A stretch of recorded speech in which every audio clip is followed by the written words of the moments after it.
Integrity is doing what's right, even when no one is looking. It's a moral compass and a commitment to one's values. Almost everyone agrees that the best leaders are the ones who lead with integrity. That's why we often hold up George Washington as an example of the model leader. Each day, we are all presented with opportunities to develop our sense of integrity through our interactions with others. So my name is Christopher Carter. I served active duty Air Force for 8 years. The definition of integrity, my first exposure to the word probably of any significance was one of the core values in the Air Force. There's integrity first is one of the three. And I think integrity is doing what is right when no one is looking. My name is Amanda Signer. I am an Air Force veteran. I was in for 6 years, and I was a military intelligence specialist in the Air Force, and I'm currently married to an active duty Army soldier who is in the Signal Corps, and I'm also an Air Force brat too.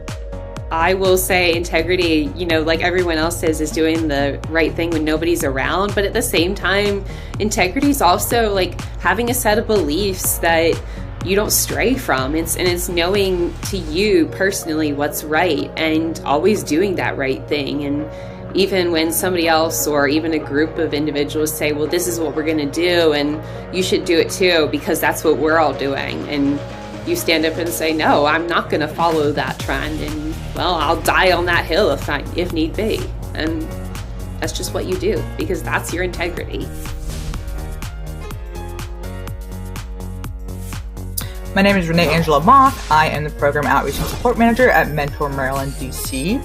I am a returned Peace Corps volunteer. I served as a public health volunteer in Malawi from 2011 to 2013. I'm also an AmeriCorps alum, and I served with the Torch Program in Baltimore, Maryland from 2013 to 2014. Leading with integrity is important because without it, leadership feels very empty and hollow, to me anyway. For me, it's important to lead with the things that I also want from leaders and the things that I feel are missing kind of from the landscape, right? So I aim to check in with the people I lead to make sure I'm living up to those values. I check in with myself and, reflect on my own performance and see how I'm doing.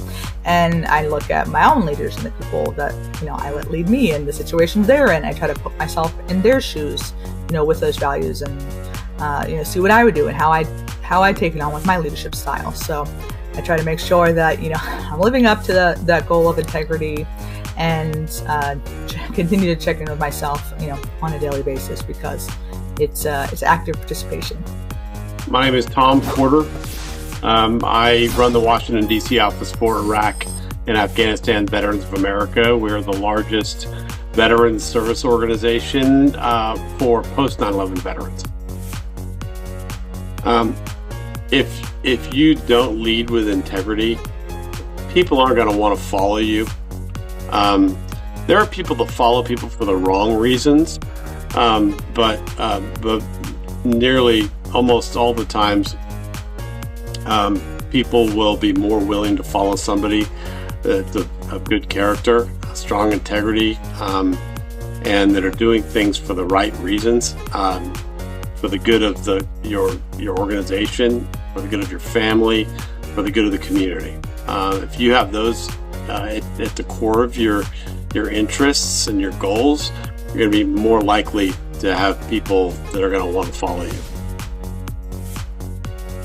My name is Angela Clay, and I am a curriculum associate at iCivics. Prior to joining the iCivics team, I served in the United States Army for 10 years as a transportation officer. We can prepare young people to lead with integrity by showing them what that looks like. But at the same time, being open-minded to change. I feel sometimes as older generations, they want to mold this younger generation into being exact clones of what was. And sometimes that doesn't always work. And so being open to that change and being open to say, hey, you know a better way of doing this, and we can come together, have a conversation, and find a compromise. I think that's how we prepare young people. We empower them. We don't diminish them, their thoughts. We uplift them. But at the same time, it's like, I have been 16 before. And so there are some things that I may know. And that's not to take away from anything that your generation is experiencing. But I can also understand how you see it your way. And so that is, I think, is how we prepare young people to lead with integrity. As you think about your own experience, how do you demonstrate integrity as a leader within your community?